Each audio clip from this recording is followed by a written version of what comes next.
Hello guys, welcome to back to my channel. সবাইকে জানাচ্ছি শুভ সকাল। তো আপনারা দেখতে পাচ্ছেন, ব্যাক ক্যামেরাতে যাই, এ দেখুন কতটা জল, এ দেখুন কতটা, রাস্তাটা ডুবে গিয়েছে, বাড়ি ঘরে যাবার রাস্তা নেই, রাস্তাটা ডুবে নিয়েছে। ওরা ছোট ছোট বাচ্চারা।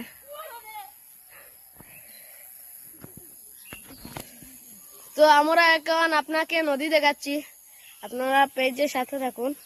আমরা একটা মিনি ব্লগ বানাচ্ছি। এই দেখুন আপনার নদীতে যাওয়ার রাস্তাটাও বন্ধ হয়ে গিয়েছে। দেখুন আপনারা, দেখুন আপনার ওখানে গিয়ে ভিডিও বানাচ্ছিলাম। এখন ওখানে কি সুন্দর নদীতে ফ্লাড হয়ে গিয়েছে, রাস্তা ডুবিয়ে নিয়েছে। এ দেখুন রাস্তা।